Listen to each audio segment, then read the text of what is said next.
Hi, good morning to each and everyone. I am Shirley Barcoma. My topic is all about supply chain and process.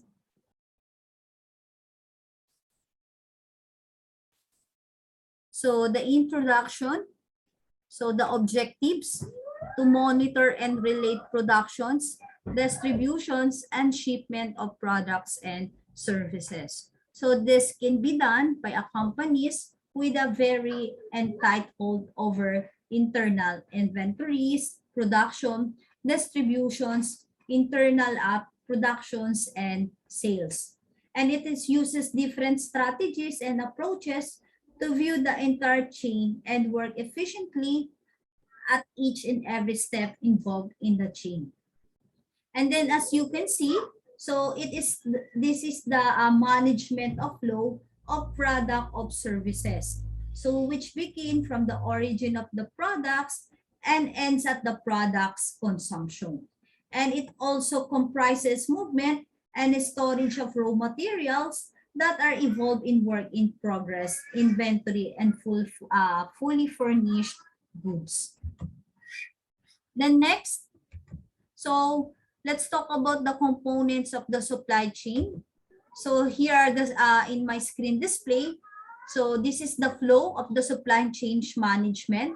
So the supply, the manufacturing, distribution and warehousing, retail, and consumer. So here are the supply chain management flow. Then next, so here are the process flow. So this side demonstrate the flow of material, of information and money across the value chain and showcases of all the important steps in SCM process. So the material flow, the information flow, and the money flow. So when we say material flow, so material flow through the various warehouses among distributors, dealers, and retailers. And the main challenges is in ensuring that the material flows as the inventory quickly without any stoppage through different points in the chain. And when we say information flow, so it comprises the request for the quotations, purchase order, and monthly schedules. So engineering changes request, so quality complaints and reports on supplier performance from customer side to the supplier. And last, the money flow. So on the basis of the invoice raised by the producers, so the clients examine the order for the correctness. If the claims are correct, so money flows from the clients through the respective producers. Then next, so let's talk about the SCM advantages. So first is to develop better customers relationship and services. And next, syempre, to create better delivery mechanism for products and services in demand with minimum delay. And next, to improvises productivity and business functions. And next, minimizes warehouse and transportation costs, minimizes direct and indirect costs, and next, assist in achieving shipping of right products to the right place at the right time. And last, enhances inventory management, supporting the successful execution of just-in-time stock models. Then next, let's talk about the implementation steps. So the project management and communications flow. So the concept phase, so under the concept phase, meron tayong accessing supply chain opportunities and then developing an SCM vision. And then we have the version phase. So under po niyan is developing an SCM strategy. So creating the optimum SCM organization structure and establish the SCM information and communication network. And last but not the least, the execution phase. So under po ng execution phase, the translating the SCM strategy into actions. Then next, let's talk about the SCM goals.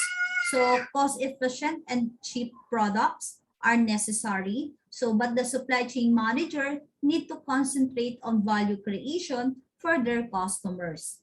And then to leverage inventory as a shared resources and utilize distributed order management technology to complete orders from the optimal node in supply chain. And next, to maximize resources productivity, construct standardized processes, remove duplicate efforts, and minimize inventory levels.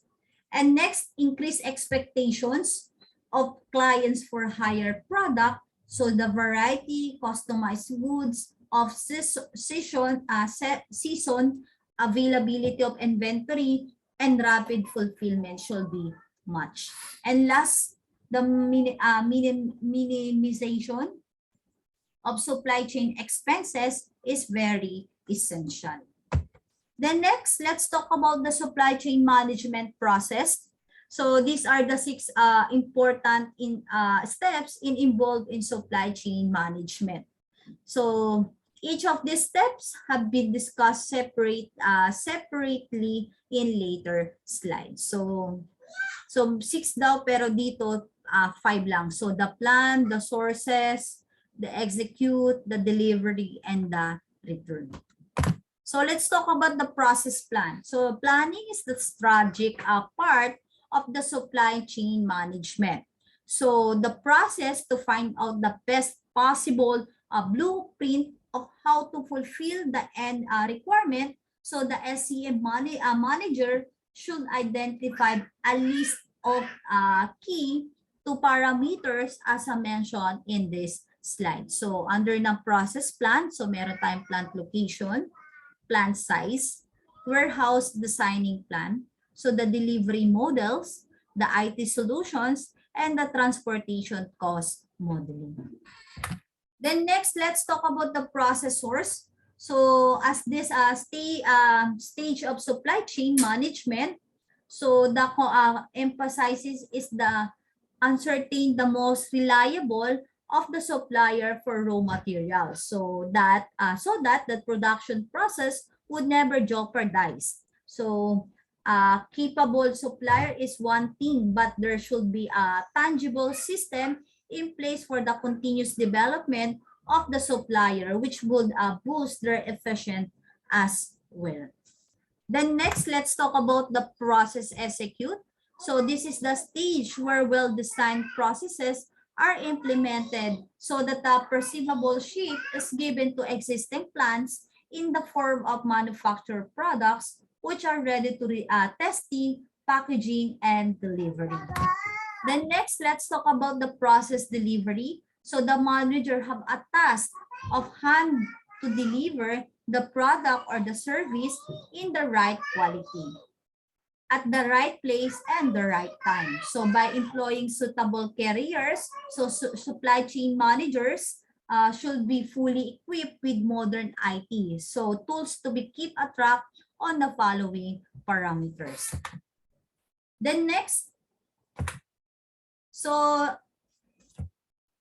let's talk about the decision phases. So strategy planning and operational are the 3 important steps of SCM decision process. So this is the summary slide, and guidelines has been mentioned in the boxes, which will further help in writing the key points under each steps. So the first is the supply chain strategy.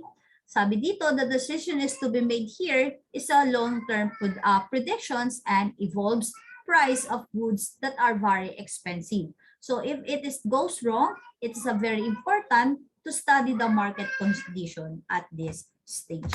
And then next, yung ating supply chain planning. So supply chain planning should be done according to the demand and supply view.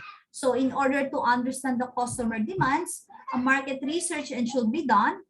The second thing is to consider is the awareness and the updated informations about the competitors and strategies used by them to satisfy their customers' demands and requirements. And last but not the least is the supply chain operation.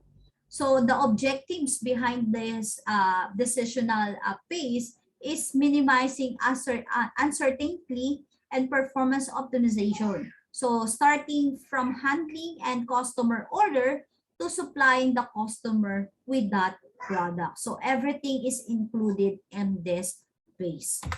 Then next, let's talk about the strategic resources process. So these are the important steps in the strategic resources process from your vendor. So each of these steps have been discussed in separate slides. So under the spend category, understanding the spend category, communication with new supplier, RFX requested or request. So buildings the strategy, supplier survey, and supplier market assessment. And then let's talk about the understanding the spend category. So in this first stage, the team needs to be done completely survey on the total expenditure. So the 5 major segments that are analyzed in the first stage are as follows. So the complete previous expenditure records and volumes. And next, expenditures divided by items and sub-items. And next, expenditures by divisions, department, or users. And expenditures by suppliers. And last, future demand projections or budget. And next, let's talk about the supplier market assessment. The second step includes frequent assessment of the supplier market for purchasing substitute suppliers to present incubates. And next, through study of supplier marketplace, so dynamic and current trend is done.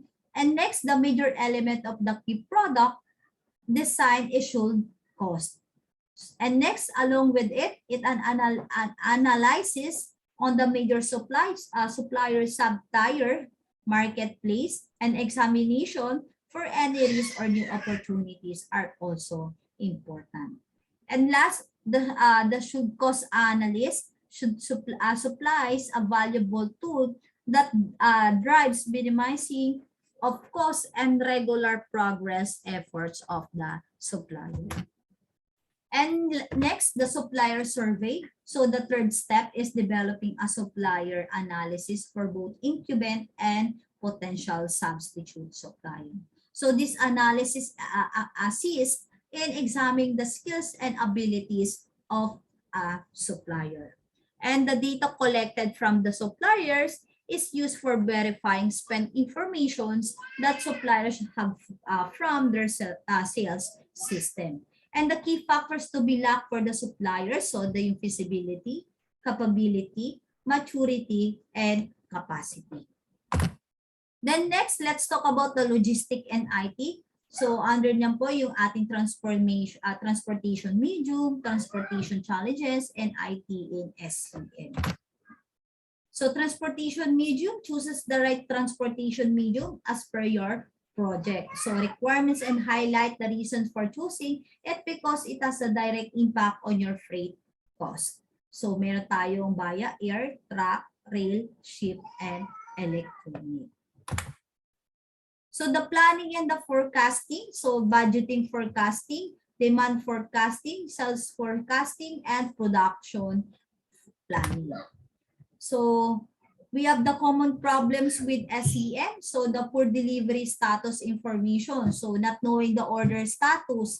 So dapat nalalaman natin kung ano ba yung status ng ating delivery.